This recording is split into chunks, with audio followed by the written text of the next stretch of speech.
This is the video for Chapter 15, Section 4, Texas. This video covers how Texas received its independence from Mexico and eventually joined the United States. This is the information you need to keep in mind while we go over Section 4. First of all, keep the less than essential question in mind. How justifiable was U.S. expansion in the 1800s? So, when talking about this section, we're talking about how justifiable was the U.S. obtaining Texas. Keep these section essential questions in mind. 1. Why did some Northerners oppose the annexation of Texas? 2. Which event occurred before Stephen F. Austin started a new colony in Texas? 3. Why did the Tejanos resent the Americans settling in Texas? And 4. What was Mexico's policy toward slavery in 1830?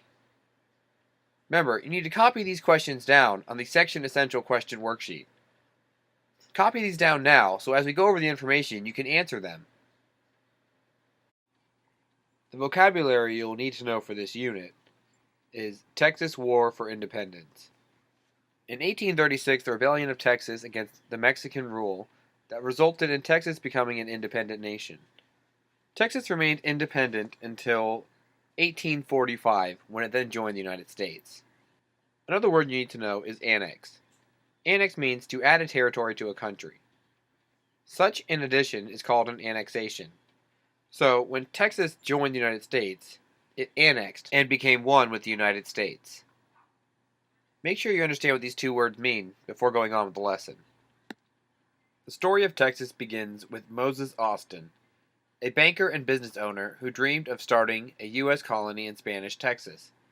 In 1821, Spanish officials granted Austin a huge piece of land.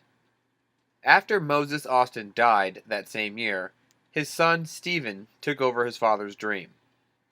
Stephen F. Austin arrived in Texas just as Mexico declared independence from Spain. Because remember, up until this point, Spain owned all of Mexico and South America. Now, Texas was part of Mexico. Mexican officials agreed to let Austin start his colony.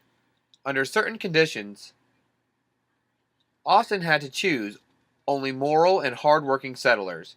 The settlers had to promise to become Mexican citizens and to join the Catholic Church. Austin agreed to Mexico's terms, and by 1827 he attracted 297 families, soon known as the Old 300, to Texas. Follow along with question 2 in the timeline in your interactive notebook as we go over the information for this unit. Focus in on 1829. To know what's going on in 1829, you need to realize that Texas is still part of Mexico, which recently got its independence. In this area, Mexican officials also decided to outlaw all slavery.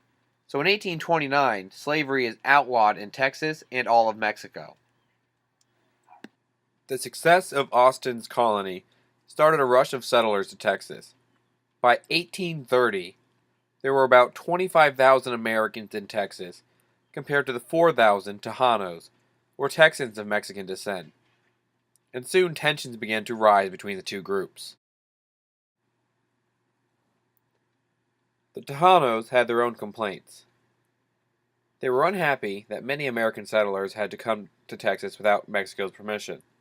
Worse, most of these new immigrants showed little respect for the Mexican culture and had no intention of becoming citizens like they promised. The Mexican government responded by closing Texas to further U.S. immigration. They sent troops to Texas to enforce the immigration laws.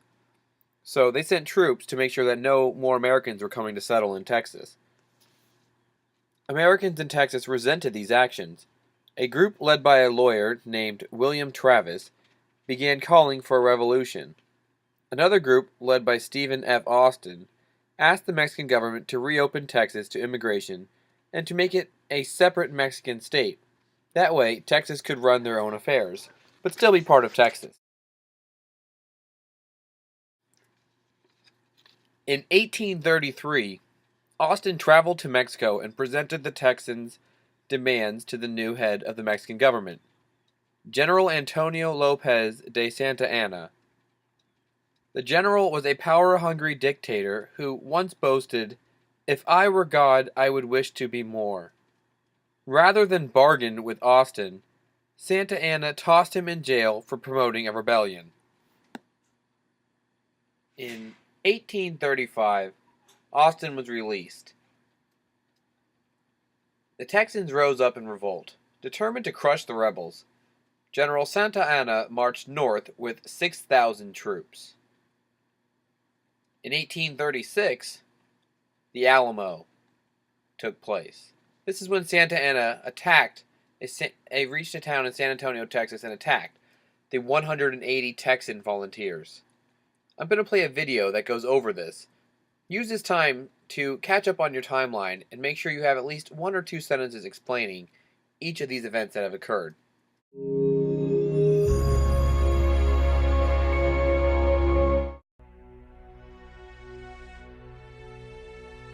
The reason the Alamo arrests our attention and has attracted the attention of generations of Americans ever since it happened is, at its core, very simple. It's a battle in which everybody dies.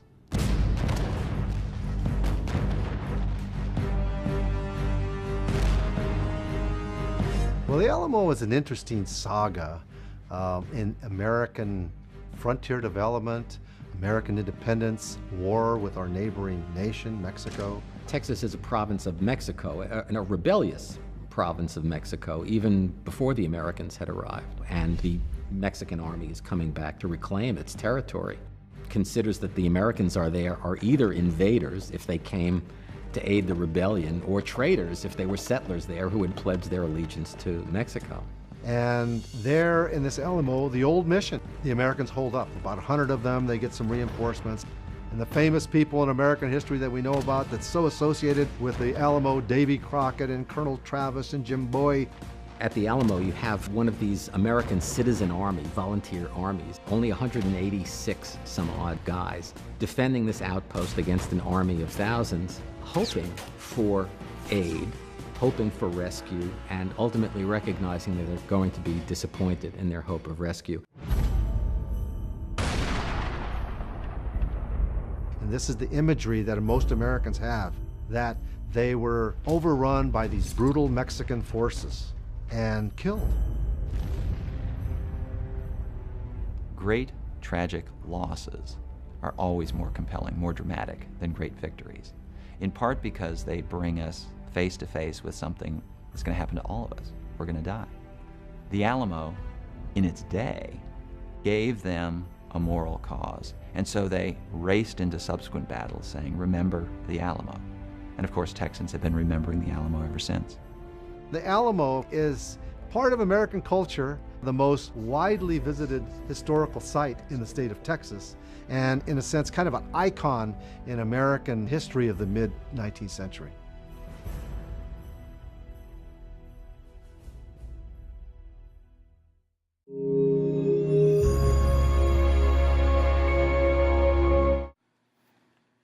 In April of 1836, Sam Houston, the commander of the Texans Revolutionary Army, understood the Texans' rage about what happened at the Alamo. But as Santa Anna pushed on, Houston's only hope was to retreat eastward. By luring Santa Anna deeper into Texas, he hoped to make it harder for the general to supply his army and keep it battle ready. Houston's strategy wasn't popular, but it worked brilliantly. In late April, Santa Anna caught up with Houston near the San Jacinto River. Expecting the Texans to attack at dawn, the general kept his troops awake all night. When no attack came, the weary Mexicans relaxed. Santa Anna went to his tent to take a nap. Late that afternoon, Houston's troops staged a surprise attack. Yelling, "Remember the Alamo," the Texans overran the Mexican camp. Santa Anna fled, but he was captured the next day. In exchange for his freedom, he ordered all the remaining troops out of Texas. The Texas War for Independence had been won, but Mexico did not fully accept the loss of its territory. From 1836 till 1845, Texas was an independent nation, so it was its own country. It was in 1845 that it decided to join the United States. But before then, it was known as the Republic of Texas. Alright, let's go over the section essential questions. You should have these written down by now. If not, pause the video and copy them down now. Number 1. Why did some Northerners oppose the annexation of Texas? The answer is, it's because Texas allowed slavery. Number 2. Which event occurred before Stephen F. Austin started a colony in Texas? The answer is, Mexico declared independence from Spain. Number 3. Why did the Tejanos resent the Americans settling in Texas? The reason why they resented them was because they were settling there illegally. They were not getting permission and following the rules that were set out for the new settlers that were coming into Texas. And number 4, what was Mexico's policy towards slavery in 1830? Mexico's policy towards slavery in Texas and all of Mexico was that it was illegal. Make sure you've completed all the interactive notebook questions. The section essential questions need to have been copied down and the answers, because remember, this will be your study guide at the end of the unit. And after you've gone over everything, go back and reassess yourself on the scales and put today's date. After you've done all this, you've completed section 4.